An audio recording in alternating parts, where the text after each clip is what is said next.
నమస్తే welcome to RK news. జిల్లా police కార్యాలయంలో జిల్లా పోలీస్ శాఖ ఆధ్వర్యంలో యశోద హాస్పిటల్ మలక్పేట హైదరాబాద్ జిల్లా వైద్య ఆరోగ్య శాఖ మరియు ఇండియన్ మెడికల్ అసోసియేషన్ సౌజన్యంతో ఏర్పాటు చేసిన ఉచిత మెగా వైద్య శిబిరాన్ని జిల్లా కలెక్టర్ ఆదర్శ్ సురభి, వనపర్తి ఎమ్మెల్యే తూడి మేఘారెడ్డి ముఖ్య అతిథులుగా పాల్గొని జిల్లా ఎస్పీ రావుల గిరిధర్, తెలంగాణ రాష్ట్ర బాలల హక్కుల పరిరక్షణ కమిషన్ సభ్యురాలు శ్రీమతి అపర్ణ రిబ్బన్ కట్ చేసి ప్రారంభించారు. ఎస్పీ మాట్లాడుతూ పోలీస్ అధికారులు సిబ్బంది ఎల్లప్పుడూ విధి నిర్వహణలో ఉండటం వలన తమ ఆరోగ్యం పట్టించుకోకపోవడంతో ఎన్నో రకాల అనారోగ్యాలకు గురవుతున్నారని, ఆరోగ్యంపై అవగాహన ఎంతో ముఖ్యమని, సిబ్బంది యొక్క కుటుంబ సభ్యుల ఆరోగ్యం పట్ల అన్ని రకాల జాగ్రత్తలు తీసుకోవాలని, పోలీస్ దినచర్య, జీవన విధానం మిగతా వారితో పూర్తి భిన్నంగా ఉంటుందని, ఇందుకు గాను మన ఆరోగ్య పరిరక్షణకై ప్రత్యేక చర్యలు తీసుకునక తప్పదని తెలిపారు.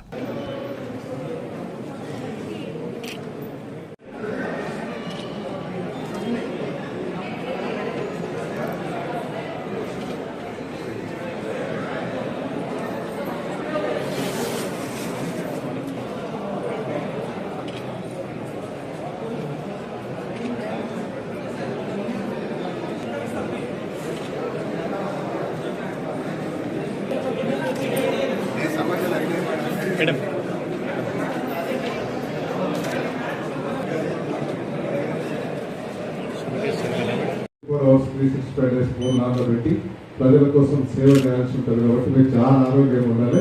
ఈ ఆరోగ్యంగా ఉండాలనే ఉద్దేశంతో మనం కొన్ని పని ఒత్తిడితో టెస్టులు చేయించుకోము, హాస్పిటల్ పోము.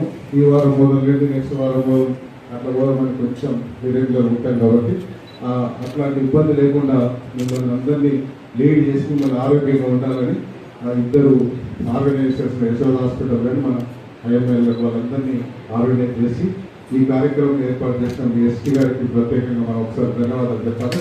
అనంతరం దీంట్లో భాగంగానే మన వనపర్తి జిల్లా కలెక్టర్ గారు ఆయన ఇక్కడికి వనపర్తికి వచ్చినప్పటి నుంచి ఈ medical health first second day మేము ఒకసారి అనుకున్న కలిసి మీటింగ్ పెట్టుకున్నప్పుడు ఈ హెల్త్ పరంగా హాస్పిటల్లో ఎంసీహెచ్లో జీజీహెచ్లో రెండు ఏర్పాటు చేసుకున్నాం.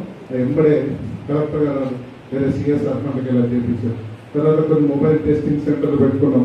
హెల్త్కి సంబంధించి ఇంకా హెల్త్కి సంబంధించి డిఎంహెచ్ఓ కానీ వాళ్ళు ఏం అడిగినా ఎంబడే వేరే డెవలప్మెంట్ ఆపి మన హెల్త్కి సంబంధించి మొత్తం సహకరిస్తున్నాం. మన జిల్లా కలెక్టర్ గారు కూడా మనం ఒకసారి ఇక్కడ నుంచి అభినందనలు చెప్తాము. దాంతోపాటు వనపర్తిలో నేను డిఎంహెచ్ఓ గారితో అధికారులతో అంతా ఆలోచన చేసి ఒక్కరోజు ఓపీ పేషెంట్ ఎంతమంది వస్తున్నారో అన్నీ నేను రిపోర్ట్ తీసుకుంటే చాలా ఎక్కువ ఉంది, హాస్పిటల్ సరిపోదు కాబట్టి గౌరవ హెల్త్ మినిస్టర్ గారితో సీఎం గారితో మాట్లాడేసి మనం వనపర్తికి ఇంకోటి 500 to 502 బెడెడ్ హాస్పిటల్ కూడా ఒకటి తీసుకున్నాం. అలాగే టీకి కూడా మా కృతజ్ఞతలు మేము తెలియజేస్తున్నాము. ఒక క్యాంప్ పెట్టాలంటే చాలా లాజిస్టిక్స్ ఉంటాయి, చాలా ఏర్పాట్లు మనం చేయాలి. అది ఒక ఎస్పీ గారు ఇప్పుడు ఒక ట్రూ లీడర్ లాగా వారి స్టాఫ్ కోసం, వారి స్టాఫ్ ఒక్కలే కాదు మన ఫ్యామిలీ మెంబర్స్కి కూడా ఒక క్యాంప్ ఆర్గనైజ్ చేయాలి. ఆ క్యాంప్ కూడా ఈరోజు జస్ట్ ఒక 2-3 బ్లడ్ టెస్ట్లు అయితే ఏంటిది, డర్మటాలజీ అయితే ఏంటిది, ఈసీజీ అయితే ఏంటిది, ఒక్కొక్క రూమ్ ఇప్పుడు మమ్మల్ని తీసుకొని వెళ్ళి ఎస్పీ గారు స్వయంగా చూపించారు. అన్ని స్పెషలైజేషన్స్ దాదాపు మనకున్న స్పెషలైజేషన్స్ అన్నీ కూడా మనకి ఇక్కడ ఈరోజు డాక్టర్స్ రావడం జరిగింది.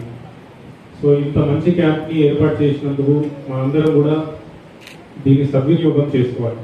సో మీ ఫ్యామిలీ మెంబర్స్ కూడా ఎవరైతే ఉన్నారో ఖచ్చితంగా ఇక్కడికి ఒకసారి వచ్చి అన్ని టెస్టులు మనం యాక్చువల్లీ మన సర్వీస్లో కూడా మనకి నామ్స్ ఉంటాయి. ఎవ్రీ ఇయర్ మనం ఒక ఫుల్ బాడీ టెస్ట్ చేయించుకొని, మా ఏపీఆర్లో అయితే ఎవ్రీ ఇయర్ మనం కంపల్సరీ ఫుల్ బాడీ టెస్ట్ చేయించుకొని పెట్టాలి. ఏమైనా ఇబ్బంది ఉందో లేదో సొల్యూషన్ కూడా మనకి త్వరగా వస్తుంది. ఎస్పెషల్లీ ఈ కాలంలో మనం 2025లో ఉన్నాము. డయాబెటీస్ కేసులు పెరుగుతున్నాయి, హైపర్టెన్షన్ కేసులు పెరుగుతున్నాయి. మన జిల్లాలో మేము ఇప్పుడు మిషన్ మధుమేహ కింద టెస్టులు చేస్తే కొత్తగా ఒక 1000 మందికి డయాబెటీస్ ఉన్నట్టు మాకు తెలిసింది. 100 రోజులలో మేము టెస్టులు టీబీకి చేస్తే కొత్తగా ఒక 450 మందికి టీబీ ఉన్నట్టు తెలిసింది. వనపర్తి తరఫున పోలీసు సిబ్బందికి మరియు వారి కుటుంబ సభ్యులందరికీ ఉచితంగా మెగా వైద్య శిబిరం నిర్వహించడం చాలా సంతోషకరం అనిపిస్తుంది నాకు. ఎందుకంటే పోలీస్ డిపార్ట్మెంట్, పోలీస్ శాఖ iron hand of the state కాబట్టి ఎప్పటికీ బలోపేతమై ఉండాలి. కాబట్టి ఆరోగ్య సంరక్షణ అనేది పోలీస్ సిబ్బందికి ముఖ్యమైన ఒక లక్ష్యం, ఒక ఆలోచన ప్రతి నిత్యం ఉండే అవసరం ఉంది. అయితే దీనిలో భాగంగా పోలీస్ సిబ్బందికి కాకుండా వారి కుటుంబ సభ్యులు కూడా ఆరోగ్యంగా ఉంటే పోలీస్ సిబ్బంది సభ్యంగా అన్ని పనులు ప్రభుత్వం ఆశించిన మేరకు ఆశించిన స్థాయికి అందిస్తుంది. అంతేకాకుండా ప్రజల యొక్క సంరక్షణ బాధ్యతలు అంటే అద్భుతంగా చేయగలుగుతుందనే ఉద్దేశంతో ఈ ఆరోగ్య శిబిరం పెట్టడం జరిగింది. ప్రతి ఒక్కరు కూడా దీనిలో పాల్గొని ప్రభుత్వ మరియు ఐఎంఏ తరఫున మరియు యశోద హాస్పిటల్ తరఫున ఇచ్చే సర్వీసెస్ అన్ని తీసుకోవాలని కోరుతున్నాను. అంతేకాకుండా ఈ సర్వీసెస్ తీసుకొని మనకి ఏమైనా సమస్యలు ఉంటే వాటి నివారణ విషయంలో కూడా ఫర్దర్గా ఇంతకుముందే కలెక్టర్ గారు ఎమ్మెల్యే గారు మాట్లాడడం జరిగింది. ఏదైనా ఆరోగ్య సమస్యలు ఉంటే ఫర్దర్గా కూడా ట్రీట్మెంట్ ప్రొవైడ్ చేయాల్సిన బాధ్యత డిఎంహెచ్ఓ గారికి మరియు ఐఎంఏ అధికారులకు పెట్టడం జరిగింది, హామీ ఇవ్వడం జరిగింది. దానికి చాలా సంతోషం. మనం అయితే కలెక్టర్ గారు సపోర్ట్ ఒక వ్యవస్థగా ఏర్పడి నాకు మద్దతు తెలియజేస్తున్నారు. వారు మనకు